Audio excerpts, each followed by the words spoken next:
চিত্রনায়ক সালমান শাহর কবর থেকে ভেসে আসে একটি বিষধর গোখরা সাপ। নিরাপত্তা রক্ষী সাপটি দেখতে পান, এরপরই দর্শক দেখতে পাচ্ছেন সালমান শাহর কবরের উপর বিশাল সাপ। তাকে মাটির নিচ থেকেও তোলা হয় আজকে শুক্রবারে।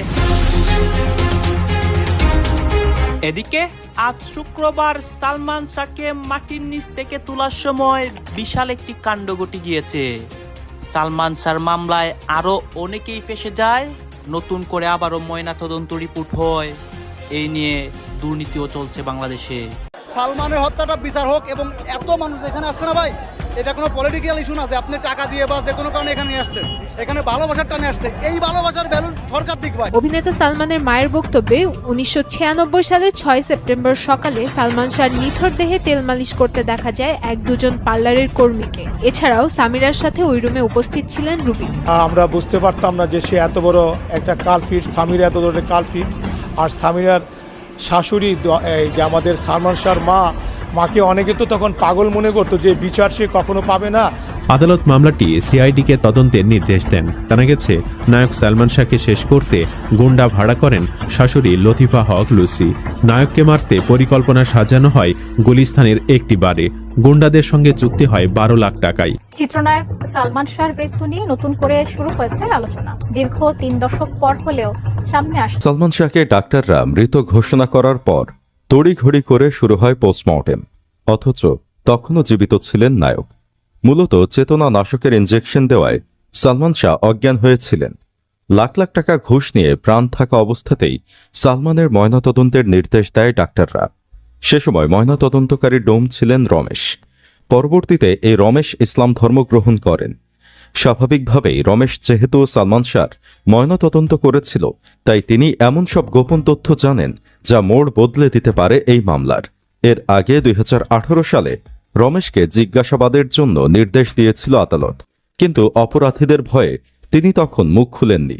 তবে এবার তিনি অবাক করা কিছু তথ্য দিয়েছেন। কি সেই তথ্য? এছাড়াও কেন তিনি সালমানের জীবিত দেহ কাটার পর ইসলাম ধর্ম গ্রহণ করেছিলেন? চলুন বিস্তারিত জেনে নেওয়া যাক। ঢালিউডের জনপ্রিয় নায়কদের মধ্যে এখনও তাকে সহজে আলাদা করা যায়, যার অভিনয় ও স্টাইলে এখনও মুগ্ধ বর্তমান প্রজন্মের দর্শকেরা। ক্যারিয়ারের সময়সীমা মাত্র 4 বছর, আর তাতেই হয়েছিলেন খ্যাতিমান। বলছি ঢাকাই সিনেমার ক্ষণজন্মা নক্ষত্র সালমান শাহের কথা। 1996 সালের 6 সেপ্টেম্বর সবাইকে বিস্মিত করে না ফেরার দেশে চলে যান নায়ক সালমান শাহ।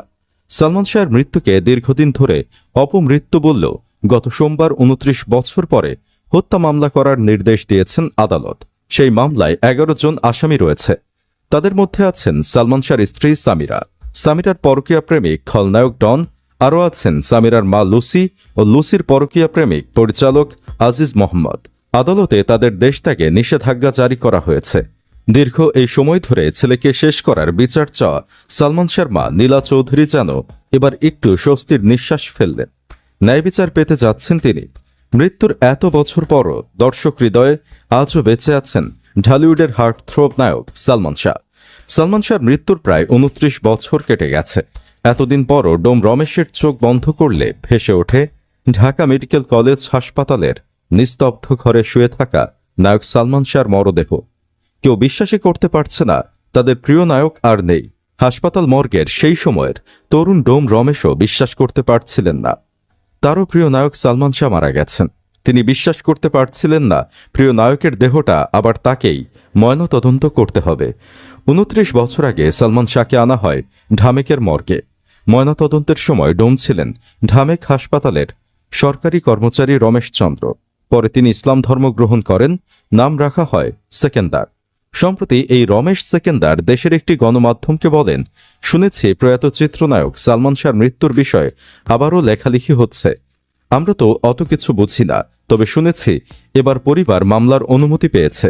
তিনি বলেন, চিত্রনায়ক সালমান শাহর ভক্ত ছিল এদেশের লাখ লাখ মানুষ, এতে কোনো সন্দেহ নেই। এদের মতো সে সময় আমিও ছিলাম একজন। হঠাৎ শুনতে পেলাম সালমান শাহ মারা গেছেন, তাকে আনা হচ্ছে মর্গে। হয়তো সেদিন বন্ধের দিন ছিল, মানে সরকারি ছুটি শুক্রবার। নিয়ম অনুযায়ী পুলিশ সালমান শাহকে নিয়ে এলো মর্গে। সে সময় মর্গে হাজার হাজার মানুষের ভিড়। এদের মধ্যে ছিলেন চলচ্চিত্রের তখনকার নামিদামি নায়ক নায়িকা সহ শোবিজ জগতের প্রায় সব মানুষজন। মর্গের সামনে হাজার হাজার মানুষ। সবাই অঝরে কাঁদছে তাদের প্রিয় নায়ক সালমান শাহের জন্য। কেউ যেন তখনকার তুখোড় জনপ্রিয় সালমান শাহর মৃত্যুর বিষয়টি মেনে নিতে পারছে না। তিনি আরও বলেন, তখন ঢাকা মেডিকেল কলেজ মর্গ এত আধুনিক ছিল না। পুরাতন মর্গে সালমান শাহকে নেওয়া হলো। চিকিৎসকের নির্দেশে ময়নাতদন্ত সম্পূর্ণ করি আমি। আমার প্রিয় নায়কের বুকে আমি নিজেই ছুরি চালাই, এটা আমিও মানতে পারিনি। ফরেনসিক চিকিৎসকের নির্দেশে ময়নাতদন্তের সময় সবকিছুই করতে হয়। তখন সালমান শাহ জীবিত ছিল, এটা রমেশ টের পেয়েছে কিনা এ বিষয়ে সে পাবলিকলি মুখ খুলতে রাজি হয়নি। রমেশ জানিয়েছেন এ বিষয়ে তিনি আদালতে কথা বলবেন। অবসরে যাওয়া এই ডোম বলেন, ৩৫ বছর চাকরি শেষে বর্তমানে অবসর জীবন কাটাচ্ছি। হাজার হাজার ময়নাতদন্ত করেছি, কিন্তু সালমানের গায়ে হাত দেওয়ার স্মৃতি ভোলার নয়। ময়নাতদন্তের ঘরে ডোমদের প্রধান কাজ হল ফরেনসিক ডাক্তারদের সহকারী হিসেবে ময়নাতদন্তের জন্য দেহ প্রস্তুত করা এবং তা পরীক্ষা নিরীক্ষার পর সেলাই করা।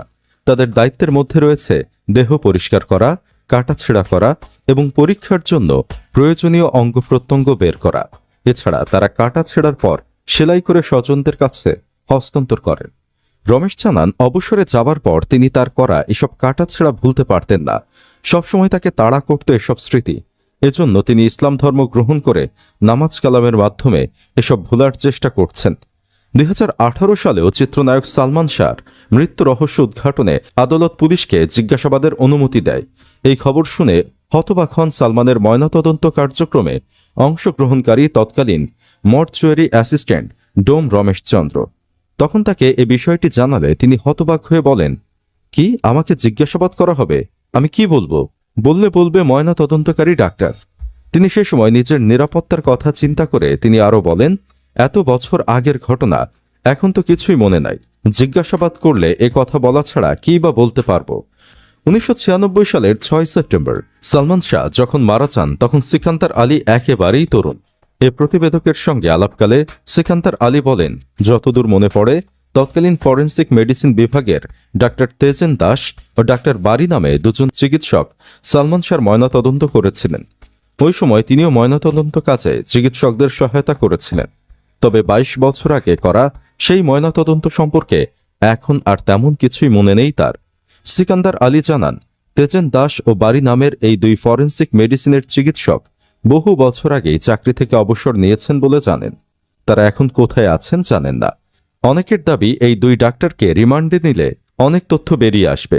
1996 সালের 6 সেপ্টেম্বর সকালে রাজধানীর নিউ স্কটন গার্ডেন এলাকার ভাড়া বাসায় পাওয়া যায় অভিনেতা চৌধুরী মোহাম্মদ শাহরিয়ার ইমন ওরফে সালমানের মরদেহ। বাংলা সিনেমায় তার জনপ্রিয়তা ও খ্যাতি তখন আকাশচুম্বী। সে সময় এ বিষয়ে মামলা দায়ের করেন তার বাবা প্রয়াত কমর উদ্দিন আহমদ চৌধুরী। এরপর 1997 সালের 24 জুলাই ছেলেকে শেষ করা হয়েছে অভিযোগ এনে মামলাটিকে হত্যা মামলায় রূপান্তরিত করার আবেদন জানান তিনি। ওই সময় অপমৃত্যুর মামলার সঙ্গে ইচ্ছাকৃত শেষ করার অভিযোগের বিষয়টি একসঙ্গে তদন্ত করতে থানা পুলিশের পরিবর্তে সিআইডিকে নির্দেশ দেন আদালত। এর মাঝে কয়েক দফা তদন্তে সালমানের মৃত্যুকে অপমৃত্যু উল্লেখ করে তদন্ত প্রতিবেদন দেওয়া হয়। তবে তা বরাবরই নাকচ করেছেন সালমানের মা নীলা চৌধুরী। এই অবস্থায় 2016 সালের শেষ দিকে পুলিশ ব্যুরো অফ ইনভেস্টিগেশনকে নতুন করে এ মামলার তদন্তভার দেওয়া হয়। 2020 সালের 24 ফেব্রুয়ারি সংবাদ সম্মেলন করে পিবিআইও জানায় সালমানের অপমৃত্যু ছিল। 2021 সালের 25 ফেব্রুয়ারি 600 পৃষ্ঠার তদন্ত প্রতিবেদন আদালতে জমা দেন পিবিআইয়ের পুলিশ পরিদর্শক সিরাজুল ইসলাম। সেই প্রতিবেদনের বিরুদ্ধে নারাজি আবেদন করেন সালমান শাহের মা নীলা চৌধুরীর আইনজীবী ফারুক আহমদ।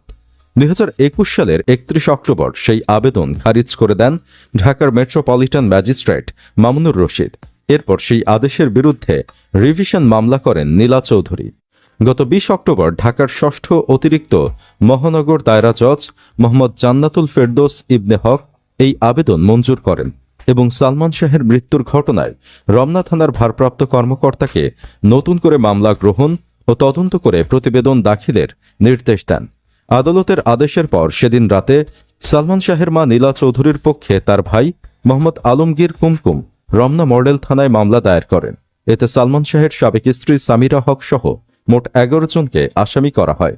সুপ্রিয় দর্শক, আপনি কি চান সামিরা সহ দোষীদের যেন ফাঁসি হোক? কমেন্ট বক্সে জানিয়ে দিন আপনার মতামত। ভিডিও ভালো লাগলে লাইক। শাবনূরকে নিয়ে আমার যখন প্রবলেমটা হলো, চিত্রালী পেপারে 12 জুলাই লিখেছিল সালমান শাবনূর বিয়ে করে ফেলেছে। বাংলা চলচ্চিত্রের ইতিহাসে সবচেয়ে বড় কালো দাগ এবং রহস্যের নাম অমর নায়ক সালমান শাহের অকাল মৃত্যু। দীর্ঘ 28 বছর ধরে যে রহস্যের জট খোলেনি, আজ যেন হঠাৎ করেই সেই রহস্যের অন্ধকার টানেলে এক বিশাল বিস্ফোরণ ঘটল। অবশেষে ফেসবুক লাইভে এসে সপ্রমাণ মুখ খুললেন সালমান শাহের স্ত্রী সামিরা হক। সিসিটিভি ফুটেজ, গোপন নথি এবং চাঞ্চল্যকর তথ্য প্রমাণ উপস্থাপন করে তিনি ডনের বিরুদ্ধে তুলেছেন একের পর এক বিস্ফোরক অভিযোগ, স্বীকার করেছেন একের পর এক চাঞ্চল্যকর সত্য। হ্যালো দর্শক, স্বাগত জানাচ্ছি বাংলা ভাইরাল 24 এর আজকের বিশেষ পর্বে। সামিরা হক লাইভে এসে দুটি সিসিটিভি ফুটেজ দেখান, যা দেখে পুরো নেট দুনিয়া স্তম্ভিত। একটি ফুটেজে সালমান শাহকে অচেতন করার পর বস্তাবন্দি করার দৃশ্য এবং অন্যটিতে বাসা থেকে বের করে নিয়ে যাওয়ার চিত্র ফুটে উঠেছে। একই সাথে ডন, সামিরা এবং সালমান শাহের মা নীলা চৌধুরীর মধ্যকার জটিল মনস্তাত্ত্বিক সম্পর্কের গল্প আজ নতুন মোড় নিয়েছে। কি রয়েছে সেই সিসিটিভি ফুটেজে? কেন সামিরা ডনের সাথে হাত মিলিয়েছিলেন?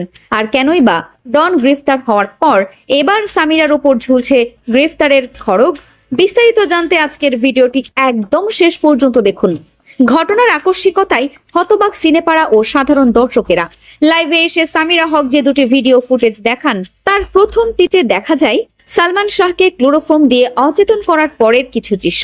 সামিরা জানান কিভাবে সালমানকে অচেতন করার পর ডন ও সামিরা মিলে তাকে বস্তায় ভরে বাইরে নিয়ে যাওয়ার পরিকল্পনা করেছিলেন। দ্বিতীয় ফুটেজটিতে দেখা যায় ডনের লোকজন অচেতন অবস্থায় সালমান শাহকে কোলে করে বাসা থেকে বের করে নিয়ে যাচ্ছে।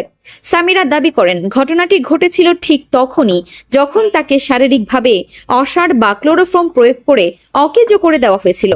লাইভে অত্যন্ত আবেগাপ্লুত কণ্ঠে সামিরা বলেন তার পরিবার মূলত প্রথমে ভিলেন খ্যাত অভিনেতা ডনের সাথেই তার বিয়ে ঠিক করেছিল, কিন্তু তিনি মন থেকে ভালোবেসেছিলেন চিত্রনায়ক সালমান শাহ অর্থাৎ ইমনকে। সামিরা দাবি করেন তার জীবন থেকে ইমনকে সরিয়ে দিতেই নাকি ডন এবং তার পরিবার এই গভীর ষড়যন্ত্রে লিপ্ত হয়। সামিরা আরো বলেন ইমনকে বিয়ে করাটা শুধু আমার একার সিদ্ধান্ত ছিল না। যদি আমার পরিবার অন্যভাবে জিনিসটা দেখতো তবে পরিস্থিতি ভিন্ন হতো, কিন্তু পরবর্তীতে সালমানকে সরিয়ে দেওয়ার জন্য ডন এই অন্ধকার খেলায় মেতে ওঠে। এক পর্যায়ে লাইভে এসে সামিরা হক এই পুরো ঘটনার সাথে সালমান শাহের মা অর্থাৎ নীলা চৌধুরীকেও টেনে আনেন। বিয়ের আগে উনি আমাকে মারাত্মকভাবে উৎসাহিত করেছিলেন, বাসায় নিয়ে আদর করেছিলেন, কিন্তু বিয়ের পর যখন দেখলেন আমার পরিবার এই বিয়েতে সম্পূর্ণ রাজি ছিল না, তখন থেকেই উনার আচরণ বদলাতে শুরু করে। সামিরার বক্তব্য অনুযায়ী নীলা চৌধুরী ছিলেন প্রচন্ড ডমিনেটিং স্বভাবের। তিনি কোনোভাবেই তার ছেলেকে অন্য কারোর সাথে শেয়ার করতে পারতেন না। অন্যদিকে সালমান শাহ নিজেও ছিলেন মারাত্মক ইমোশনাল বা আবেগপ্রবণ। সামিরার ভাষায় ইমনের ইমোশন সাধারণ লেভেলের ছিল না, তা ছিল এক ডিফারেন্ট ওয়েভ। অতিরিক্ত রাগান্বিত হওয়া আবার পর মুহূর্তেই শান্ত হয়ে যাওয়া ছিল তার স্বভাব। সামিরা দাবি করেন এই পারিবারিক অশান্তি এবং শাশুড়ির মানসিক চাপের মুখে টিকতে না পেরে তিনি এক পর্যায়ে বাধ্য হয়ে ডনের সহযোগিতার দিকে ঝুঁকে পড়েছিলেন। তবে আজ 28 বছর পর এসে এই সত্যিগুলো কেন সামনে আনছেন সামিরা? এটি কি নিজের দায় এড়ানোর চেষ্টা নাকি কোনো গভীর সত্যের প্রকাশ? অনেকে মনে করেন সামিরা ও সালমান শাহ হয়তো বাড়ি থেকে পালিয়ে বিয়ে করেছিলেন, কিন্তু লাইভে সেই ভুল ধারণাও ভাঙেন সামিরা। তিনি জানান ইমন এবং তার বাবা মা নীলা চৌধুরী সহ নিজে গিয়ে তার দাদাবাড়ি থেকে তার বাবা মায়ের কাছ থেকে সামিরাকে নিয়ে এসেছিলেন। তখন ক্রিকেট ব্যক্তিত্ব সৈয়দ আশরাফুল হকও বিষয়টি জানতেন। সামিরা বলেন ইমন আমাকে ছাড়া কোনোভাবেই থাকবে না বলে হুমকি দিয়েছিল। সে বলেছিল আমি যদি তার সাথে না যাই তবে সে ছাদ থেকে লাফ দেবে। অতিরিক্ত আবেগের বশে ইমন অনেক কিছুই বলতো। সামিরা জোর দিয়ে বলেন তিনি সালমান শাহ খ্যাতির পিছনে পৌঁছানোর আগেই ইমন মানুষটাকে ভালোবেসে বিয়ে করেছিলেন। তিনি কোনো তারকার স্ত্রী হওয়ার লোভে বিয়ে করেননি, কিন্তু বিয়ের পর যখন ডন তার জীবন থেকে বাদ পড়ে যায় তখন থেকেই ডনের মনে গড়ে ওঠে তীব্র ক্ষোভ। সেই ক্ষোভ থেকেই ডন ও তার সঙ্গীরা সালমান শাহকে পথের কাঁটা মনে করে সরিয়ে দেওয়ার ছক কষে। আজ যখন ডন পুলিশের হাতে গ্রেফতার হয়েছে, সামিরার ওপরও কিন্তু আইনের চোখ নিবন্ধিত, কারণ এত বড় অন্যায়ের সাথে পরোক্ষ বা প্রত্যক্ষভাবে জড়িত থাকার অপরাধে সামিরাও ছাড় পাওয়ার কথা নয়। বাংলা চলচ্চিত্রের এক ধূমকেতু ছিলেন সালমান শাহ। মাত্র কয়েক বছরের ক্যারিয়ারে তিনি যা দিয়ে গেছেন তা আজও অমর হয়ে আছে। অথচ এমন এক কিংবদন্তিকে এভাবে অকালে নির্মমভাবে প্রাণ হারাতে হবে তা দেশের কোটি দর্শক কখনো স্বপ্নেও কল্পনা করেনি। সামিরা লাইভে এসে প্রমাণ দেখালেও এটা সত্যি যে ডন ও সামিরা মিলে যদি এই কাজ করে থাকে তবে এটি হবে বাংলা সিনেমা জগতের সবচেয়ে বড় এবং নিকৃষ্টতম বিশ্বাসঘাতকতা। ডন ইতোমধ্যে আইনের হেফাজতে, খুব শীঘ্রই তদন্তের জালে সামিরা হকও গ্রেফতার হবেন বলে মনে করা হচ্ছে। তখনই পুরোপুরি উন্মোচিত হবে কোন ভুলের খেসারত দিতে গিয়ে সালমান শাহকে তার জীবন দিতে হয়েছিল। দীর্ঘ 28 বছর ধরে সালমান শাহের মা নীলা চৌধুরী এই মামলার বিচার পাওয়ার জন্য দরজায় দরজায় ঘুরেছেন, চোখের জল ফেলেছেন। একজন মা হিসেবে তিনি তার সন্তানের নির্মম হত্যার সঠিক ও চূড়ান্ত বিচার পাওয়ার শতভাগ অধিকারী। পবিত্র কোরআন ও আইনের বিধান অনুযায়ী অন্যায় করে কেউ চিরদিন পার পায় না, সত্য একদিন না একদিন প্রকাশ পাবেই। আজ ডনের গ্রেফতার এবং সামিরার লাইভে প্রমাণ উপস্থাপন করে যে প্রকৃতির বিচারে কেউ ছাড় পায় না। প্রিয় দর্শক, সামিরা হকের লাইভে এসে এভাবে প্রমাণ উপস্থাপন এবং ডনের বিরুদ্ধে বক্তব্য দেওয়াকে আপনি কিভাবে দেখছেন? এটি কি সালমান শাহ হত্যার রহস্যের চূড়ান্ত সমাধান আনবে? সামিরা কি তার অপরাধের দায় এড়াতে পারবেন? আপনার মূল্যবান বক্তব্য আমাদের কমেন্ট বক্সে লিখে জানান। সালমান শাহর বেডরুম পর্যন্ত ডনের যাতায়াত ছিল, তো ওই সৌহার্দ্যপূর্ণ সম্পর্কের ভিতরে পরবর্তীতে যখন ডন আসলে এখানে তখনই অপরাধী হয় যখন রিজভির জবানবন্দিটা চলে আসে। রিজভির জবানবন্দিতে ডনের যে ভূমিকা, এই ভূমিকায় তো আসলে ডন পুরোপুরি মানে পর্দায়ও ভিলেন, বাস্তবেও ভিলেন। এখন এইটা কতটুকু সত্য কতটুকু মিথ্যা এটা তো আদালত বিচার করবে, আইন প্রশাসন বিচার করবে। অতীতে যারা তদন্ত করছে তারাও অনেক বিষয়ে আমলে নেয় নাই খুব গুরুত্ব সহকারে। যেমন যে সিলিং ফ্যানের কথা বারবার বলা হয়, ওই সিলিং ফ্যান, একটা মানুষ যদি ওই সিলিং ফ্যানে ঝোলে, ওই সিলিং ফ্যানে ওই ধরনের আলামত কিন্তু নাই। সিলিং ফ্যানের উপরে যে বাটি থাকে, ওই বাটিটার উপরে যখন রশি গিট দেওয়া হয়েছে ওইটার চাপে কিন্তু ভেঙে যাওয়ার কথা, কিচ্ছু হয় না, একদম অক্ষত অবস্থায় আছে। এবং যেই রশিতে ঝুলে কথা বলা হয় ওইটা হচ্ছে একটা স্কিপিং রোপ এবং আরেকটা হচ্ছে আয়রনের যেই তার থাকে ওই তারটা, দুইটা গিট দিয়ে ওই ইয়াতে ফ্যানের সাথে বাঁধা হয়েছে। এবং অনেক ভক্তর সাথেই মানে ফেসবুকে যারা অ্যাক্টিভ সালমান শাহ বিষয়ে, তাদের সাথে উনি নিজে থেকে যোগাযোগ করতো এবং তাদেরকে বোঝানোর চেষ্টা করতো। অনেকে বাসায় ইনভেস্ট করতো। ডন তো একটা স্টেটমেন্ট দিলেন যে আমি নিজে আত্মসমর্পণ, পালিয়ে তো যায়নি। পালিয়ে যায়নি, তাহলে আত্মসমর্পণ কি করছে? যখন বলতে যে 2-3 দিনের ভিতরে আত্মসমর্পণ করবে, তো সেটা কি করছে এখন পর্যন্ত? আমার তো মনে হয় না মানে এরকম কিছু ঘটছে। ঘটনা সালমান শাহের সাথে ঘটছে, সেম ঘটনা যদি ওই ফ্ল্যাটে সামিরার সাথে ঘটতো তাহলে সালমান শাহ দায় এড়াতে পারতো বা উনি ওই ঘটনা থেকে নিস্তার পেতেন, যেটা সামিরা এখন খুব সহজে এড়াইতে চাইতেছেন।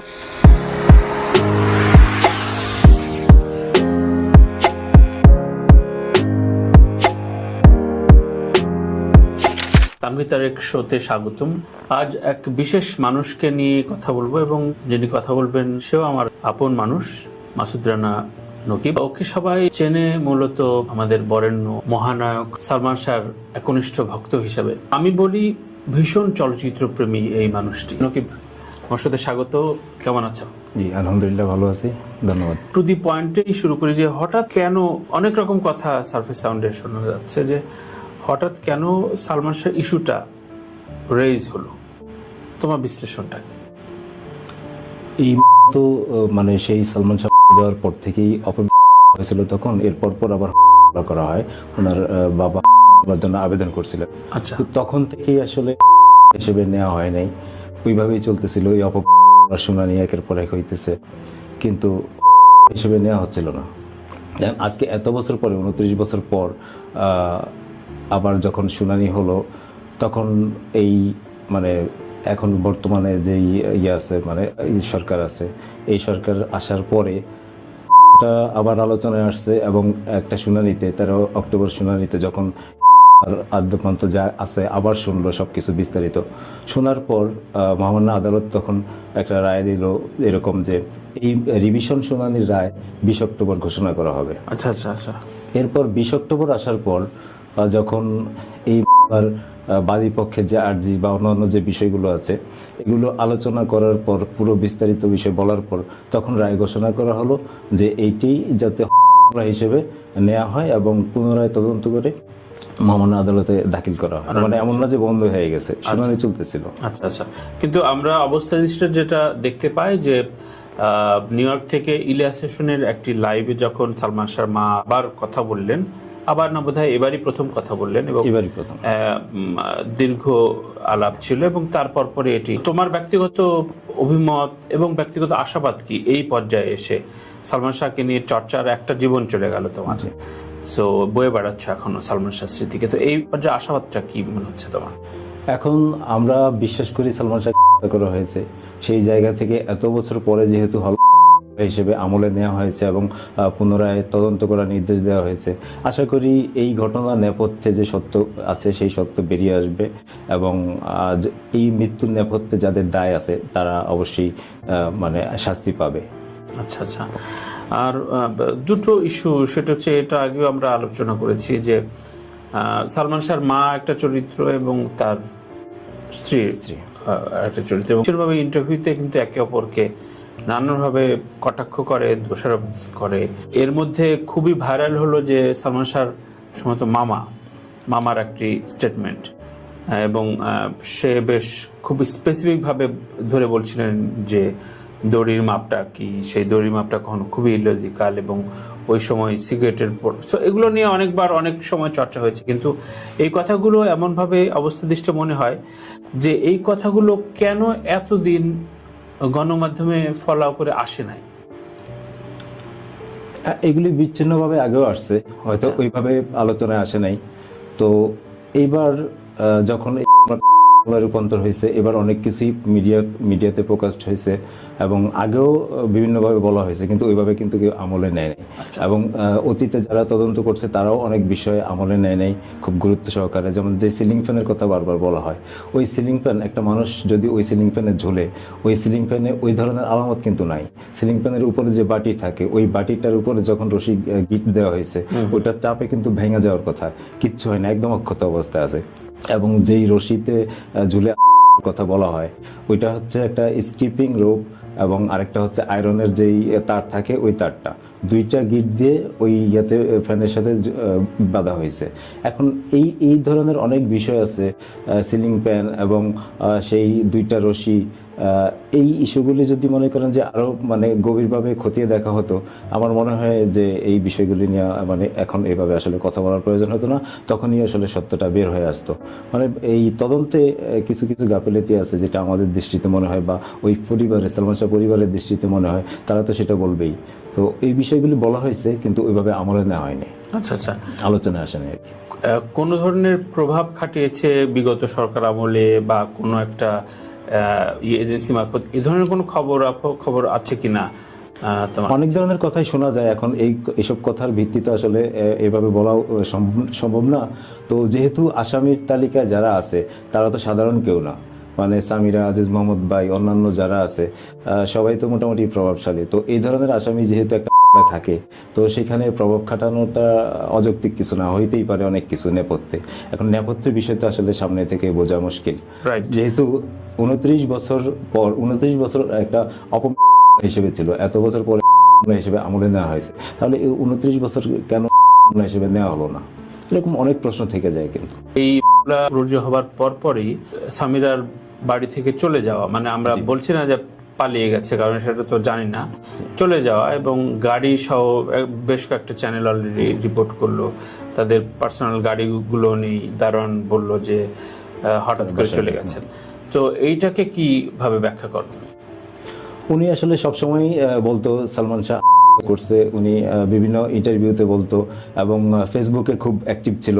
একটা সময় ওয়ার্ডপ্রেস খুলেও সেখানে মানে তার লেখালেখি বা বিভিন্নভাবে বিভিন্ন ডকুমেন্ট দিয়ে বলার চেষ্টা করতো যে সালমান শাহ করছে, এবং যারা মানে তার বিচার চায়, সালমান শাহ বিশ্বাস করে এবং বিচার চায়, তাদের সাথে যোগাযোগ করতো, তাদেরকে বোঝানোর চেষ্টা করতো যে সালমান যোগাযোগ করতে। হ্যাঁ, যোগাযোগ, আমার সাথেও যোগাযোগ হয়েছে, আমার সাথেও কথা হয়েছে, এবং অনেক ভক্তর সাথেই, মানে ফেসবুকে যারা অ্যাক্টিভ সালমান শাহ বিষয়ে, তাদের সাথে উনি নিজে থেকে যোগাযোগ করতো এবং তাদেরকে বোঝানোর চেষ্টা করতো। অনেকে বাসায় ইনভাইট করতো, অনেকে বোঝাতো, মানে সালমান শাহ করছে এটা নিয়ে যাতে আর কথা না বলে, মানে যে গেছে তাকে শান্তিতে থাকতে দাও, এটা সেটা নানান ধরনের কথা বলতো। মোট কথা মানুষকে বোঝানোর চেষ্টা করতে যে সালমান শাহ করছে, কিছু ডকুমেন্ট দিত, মামলার নথিপত্র বা অন্যান্য বিষয়।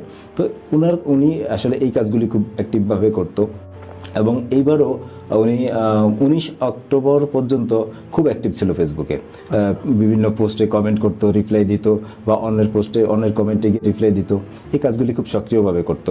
মোট কথা উনি তার বিষয়টারে এস্টাবলিশ করার জন্য যা যা করণীয় সেটাই উনি মানে সোশ্যাল মিডিয়াতে করছে। তো 19 তারিখ পর্যন্ত উনি অ্যাক্টিভ ছিল। 20 তারিখে যখন রায় হলো এরপর থেকে আর ওনার কোনো খোঁজখবর নেই। ওনার বিভিন্ন ফোন নাম্বার বা ফেসবুক সমস্ত কিছু মানে একদম স্থবির। মানে এটাকে কিভাবে দেখছো তুমি? এখন উনি যদি আসলে অপরাধী নাই হইতো, ওনার এই সাথে যদি সংশ্লিষ্টতা নাই থাকতো, তাহলে উনি এত হঠাৎ করে মানে চুপ হয়ে গেলেন কেন? আর ওনার মানে বাড়িতে নাই, তার মানে একরকম পালিয়ে যাওয়া। তো উনি যদি আসলে একদম ক্লিন ইমেজের হইতো, অবশ্যই উনি পুলিশের সাথে যোগাযোগ করতো, বা উনি ওনার যেটা আসলে করণীয় সেটা করতো। তো পালিয়ে যাওয়ার তো কোনো দরকার ছিল না। আবার দেখলাম ওনার এখনকার বর্তমান যে স্বামী, উনি মহামান্য হাইকোর্টে গিয়ে বা হাইকোর্টের বারান্দায় দাঁড়িয়ে আছেন, একটা গণমাধ্যমে এসেছে। তার মানে ওনারা আগাম জামিনের চেষ্টা করতেছেন, সেটা করবেই। তো আগাম জামিন নিয়ে হয়তো বা আবার প্রকাশ্যে আসবেন, এরকম চিন্তা ভাবনা আছে। এখন যেহেতু হয়েছে, তো পুলিশ তো তাদেরকে করবে, এটাই স্বাভাবিক। বিপরীতে তাদেরকে করা উচিত না? তো 20 তারিখ রাতে 21 তারিখে যখন হয়েছে, এরপর থেকে আজকে কত তারিখ, 6 তারিখ, বা তো এখন পর্যন্ত কিন্তু পুলিশ তাদের করে নাই, বা তাদের এই তথ্য প্রযুক্তির যুগে মানে তাদের কোনো হদিশ পাওয়া যাচ্ছে না যারা আসামি, দেশের অভ্যন্তরে যারা আছে। তো এই মামলারই আরেক আসামি ডন সাহেব, উনিও ফেসবুকে মোটামুটি অ্যাক্টিভ দেখি, বিভিন্ন জায়গায় কমেন্ট করে। তো যেহেতু তো আসামি তো করতে হবে, তো কোনো আলাদা ডন তো একটা স্টেটমেন্ট দিলেন যে আমি নিজে আত্মসমর্পণ, পালিয়ে তো যায়নি। পালিয়ে যায়নি, তাহলে আত্মসমর্পণ কি করছে? যখন বলতে যে 2-3 দিনের ভিতরে আত্মসমর্পণ করবে, তো সেটা কি করছে এখন পর্যন্ত? আমার তো মনে হয় না মানে এরকম কিছু ঘটছে। ঘটলে তো অবশ্যই মিডিয়াতে আসতো। আচ্ছা আচ্ছা, আমি জানি সালমান শাহকে নিয়ে নকিবের মতো গবেষণা কেউ করেনি, এটা খুব বোল্ডলি বলা যায়। তারপর আমি সালমান শাহর ঘিরে যে 4-5টা চরিত্র সম্পর্কে মূল্যায়ন শুনতে চাবো। সালমান শাহর মা, তুমি তাকে কিভাবে মূল্যায়ন করো? এখন উনি তো মা, ওনার গর্ভ থেকে জন্ম নিয়েছেন ইমন, এবং পরবর্তীতে সালমান শাহ হয়েছেন। তো মায়ের তো সন্তানকে ঘিরে একটা ভালো লাগা, ভালোবাসা থাকবেই। উনি ছেলে হারাইছেন। তো উনি, আমরা যেহেতু ওনার ছেলের ভক্ত, পর্দায় ওনার অভিনয় দেখে ভক্ত হয়েছি। তো উনি যেই ছেলে জন্ম দিয়েছেন, ওনার কিরকম লাগে উনি ভালো জানেন। সেটা তো আসলে আমরা ওই ফিলিংসটা আমরা হয়তো বা বুঝবো না। তো ওনার জায়গা থেকে উনি রাইট আছেন, এবং উনি ওনার ছেলের বিচার চান, এটা তো চাওয়ার দোষের কিছু না। তো এখন উনি যখনই বিচার চান, তখনই মানে ওনাকে ঘিরে বিভিন্ন ধরনের গুজব বা বিভিন্ন ধরনের রসালো বক্তব্য ছড়িয়ে দেওয়া হয়। ওই আলোচনাগুলি সামনে নিয়ে আসা হয় যে ওনার রাজনৈতিক বিষয় নিয়ে বা অন্যান্য বিষয় নিয়ে, ব্যক্তিগত চরিত্র নিয়ে এই ধরনের যে মন্তব্যগুলি চলে আসে সামনে। এইটা মানে সবসময় একটা মানে দেখছি যে যখনই সালমান শাহর বিষয়টা আলোচনায় আসে, তখনই এই বিষয়গুলি সামনে চলে আসে। এটা কেন? মানে মূল বিষয়টি ফোকাসে না রেখে।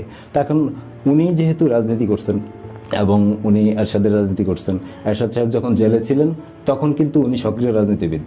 হ্যাঁ, উনি এরশাদ সাহেবের মুক্তির বিষয়ে আন্দোলন করছেন, বা ওই সময় উনি সক্রিয় ছিলেন। তো উনি যেহেতু ওই দলের একটা অংশ ছিলেন, তো উনি রাজনীতি করবেন না? উনি ওই বিষয় নিয়ে কথা বলবেন না? তো এই বিষয় নিয়ে যখন আলোচনা হয়, চরিত্র স্খলনের চেষ্টা করা হয়, এটা করা হয়, বরাবরই মানে করা হচ্ছে, এবং এখনো যে মানে করা হয় না এমন না, এখনো এইসব বিষয়গুলি নিয়ে সামনে টাইনে আনা হয়। তো এটা আমি মনে করি যে এই বিষয়গুলি টানা হেঁচড়া করার অন্যতম কারণ, যাতে সালমান শাহ ইস্যুটা স্থবির হয়ে যায় এবং ওই আলোচনাটা চলমান থাকে। তো এখন একটা মা, সে যদি খারাপও হয়, তার কি তার সন্তান বিচার চাওয়ার অধিকার নাই? সেটা নিয়ে সে কথা বলবে না? ইস্যুগুলো নিয়ে বারবারই আসে। শাবনূর তার সর্বাধিক ছবির নায়িকা, এবং দুটো বিষয়ে বারবার একটু বিতর্কের মধ্যে পড়েছে। একটি ইন্টারভিউতে বলেছে যে তাকে বোন ডাকতো, পরবর্তীতে আমার এই রুমে ডন সেটিকে খুবই ডিনাই করেছে, যে খুব হাস্যকর ভাবে ডন নিজে বলেছে যে এটা তো হতে পারে না, তাদের ভেতরে অবশ্যই প্রেম ছিল, বোন ডাকবে কেন? তো এই যে অনস্ক্রিন মিথ্যাচার বা ধোঁয়াশা, কোনটা মিথ্যা কোনটা সত্য তো আমরা জানি না। শাবনূর সম্পর্কে তোমার মূল্যায়ন কি এই সালমান শাহ কেন্দ্রিক? শাবনূর একজন নায়িকা, এবং মৌসুমীর সাথে যখন জুটি ভেঙে গেছে, মৌসুমীর সাথে অভিনয় করবে না, তখন কিন্তু সালমান শাহ শাবনূরকে বেছে নিয়েছেন, এবং তার সাথে একের পর এক সুপার ডুপার হিট সিনেমা উপহার দিয়েছেন। তো একটা জুটি যেহেতু দাঁড়াইছে, সেই জুটি নিয়ে তো ধরেন অনেক ধরনের গসিপ গুজব থাকবেই, এবং তখনও এটা ছিল। এখন এই জুটি দিয়ে যারা সিনেমা তৈরি করেছেন এবং খুব ভালো ব্যবসা করেছেন তাদের একরকম বিষয়, আর যারা চেষ্টা করেছেন এই জুটিকে ব্যবহার করতে পারেন নাই, তারা নানাভাবে নানা সময়ে নানান ধরনের গসিপ করেছেন, এটাই স্বাভাবিক, করবেই। তো ওই সময়ে এতগুলো সিনেমার যে সর্বাধিক সিনেমার নায়িকা যে তাকে নিয়ে এবং সালমান শাহকে নিয়ে অনেক ধরনের গুজব তখন কিন্তু চলছিল, এবং প্রচ্ছদ সর্বস্ব ম্যাগাজিন বা সিনে সাপ্তাহিকী বা সিনে পত্রিকা যা ছিল সেখানে নানা ধরনের গুজব, নানা ধরনের মিথ্যাচার এবং মানে তখন মন গড়া অনেক নিউজ প্রকাশিত হয়েছে। এটা আসলে কেন, কে বা কারা করেছে তারা ভালো জানে। এবং সর্বশেষ যেই বিষয়টা সবচেয়ে বেশি আলোচিত হয়েছে এই বিষয়টার, সেটা হচ্ছে যে সালমান শাহ শাবনূরকে বিয়ে করেছেন, এই ধরনের একটা নিউজ কিন্তু তখন একটা সিনেমার স্টিল পিকচার দিয়ে এই ধরনের একটা নিউজ কোন একটা সিনে সপ্তাহে কি করেছে। এখন একটা নিউজ, এই ধরনের নিউজ করলে অবশ্যই নিউজের পক্ষে সত্যতা যাচাই করতে হয় বা প্রমাণ থাকতে হয়। তো সালমান শাহ যদি শাবনূরকে বিয়ে করে থাকে, সেই বিয়ের ডকুমেন্টস কোথায়? তখন তারা কি সেটা ছাপছিল? ছাপে নেই, তারা জাস্ট মন গড়া একটা নিউজ করে দিছে। এবং এই নিউজের পরিপ্রেক্ষিতে যে কি হইতে পারে পরবর্তীতে, সালমান শাহ কত ধরনের মানে ঝামেলা পোহাইতে হইতে পারে, এটা তারা চিন্তা করে নেই হয়তো, বা যদি করতো তাহলে এই ধরনের মিথ্যাচার নিউজ করতো না। এখন এই নিউজ কারা, কেন, কিভাবে করাইছে সেটা তারা ভালো জানে। এই বিষয়গুলো তদন্ত হওয়া উচিত। কারণ হচ্ছে সেই সময় কিন্তু সালমান শাহ শাবনূর জুটি খুব আলোড়ন সৃষ্টিকারী একটি জুটি ছিল, এবং মানে তাদেরকে ঘিরে অনেক রসালো গুজব ছিল। সেটা তো ছিল, কিন্তু স্টেটমেন্টে যেটা আসছে যে এই যে বোনের সম্পর্ক, পাশাপাশি সামিরা যেটা বলছিলেন যে মানে একটা বিয়ের জন্য চাপ দেওয়া হয় বা শাবনূরের সাথে কথা কাটাকাটি হয় বিভিন্ন মারফত, কয়েকজন মারফত এই ধরনের খবর। এই বিষয়টা তো সালমান শাহ নিজেই ক্লিয়ার করে গেছেন। উনি যাওয়ার আগের সময়টায় যখন এই নিউজটা হয়, তখন কিন্তু উনি মিকাডো চাইনিজ সেন্টারে একটা সংবাদ সম্মেলন করছিলেন এবং বিস্তারিত উনি নিজেই বইলা গেছেন। তো সেই বইলা যাওয়ার মানে বিষয়টা কি মানে একেবারেই ফেল না? ওনার বক্তব্য যেটা, সেটা তো উনি তখন সংবাদ সম্মেলনে বলছেন। এবং সেই সংবাদ সম্মেলন যিনি আয়োজন করছিলেন, নেপথ্যে যে ভদ্রলোক ছিলেন দুলাল খান, উনি তো জীবিত আছেন, উনিও সেই মানে বিষয়টা জানেন, তখনকার এই সংবাদ সম্মেলনের আয়োজন বা এই পুরো গল্পটা কিন্তু উনিও জানেন। তো এখন সালমান শাহ নিজেই স্টেটমেন্ট দিয়ে গেছেন ওই নিউজের পরিপ্রেক্ষিতে। তো সেখানে আপনারা আর আমার মানে নানান ধরনের কথা বললে তো এটা আসলে অযৌক্তিক। তারা ভালো জানে তাদের মধ্যে কি ধরনের সম্পর্ক ছিল। রাইট, এবার আসবো ডন সম্পর্কে। তোমার ডন, যেহেতু তারা একসাথে অনেক সিনেমায় কাজ করছেন, একটা ভালো সম্পর্ক ছিল এবং সালমান শাহর বেডরুম পর্যন্ত ডনের যাতায়াত ছিল, তো ওই সৌহার্দ্যপূর্ণ সম্পর্কের ভিতরে পরবর্তীতে যখন ডন আসলে এখানে তখনই অপরাধী হয় যখন রিজভির জবানবন্দিটা চলে আসে। রিজভির জবানবন্দিতে ডনের যে ভূমিকা, এই ভূমিকায় তো আসলে ডন পুরোপুরি মানে পর্দায়ও ভিলেন, বাস্তবেও ভিলেন। এখন এইটা কতটুকু সত্য, কতটুকু মিথ্যা, এটা তো আদালত বিচার করবে, আইন প্রশাসন বিচার করবে। রিজভির বক্তব্যটা ছিল কি? রিজভির বক্তব্য মানে এই সালমান শাহ মিশনে যারা মানে কোন মানুষটা কিভাবে ছিল, কিভাবে অংশগ্রহণ করছে, এটা রিজভির যে মানে যে জবানবন্দি দিয়েছিলেন ম্যাজিস্ট্রেটের কাছে, ওইখানে বিস্তারিত লেখা আছে। এই মুহূর্তে আমার পুরোটা মনে নেই। এবং এই ডনি কিন্তু আবার বিভিন্ন সাক্ষাৎকারে বলছেন যে উনি সালমান শাহর ড্রেস ডিজাইনার ছিল। এখন সালমান শাহর মৃত্যুর পরে কিন্তু অনেকেই অনেক ধরনের দাবি করে, অনেকে সালমান শাহ খুব ক্লোজ ছিলেন, একসাথে মানে আড্ডা দিচ্ছেন, খুব ভালো সম্পর্ক ছিল, অমুক ড্রেস ডিজাইনার, অমুক এটা। এখন সালমান শাহ তো জীবিত নাই, তো সালমান শাহ মরার পরে যারা অনেক কিছু তার ক্লোজ ছিল বলে, এটার কতটুকু সত্যতা এটা সালমান শাহ ভালো বলতে পারবে আর তারা ভালো বলতে পারবে। বারবারই বোধ বলেছেন যে মৃত্যুর দিনে উনি নৌকায় কোথায় খিচুড়ি খাচ্ছিলেন বগুড়ার দিকে। এবারে আসি সামিরা প্রসঙ্গে।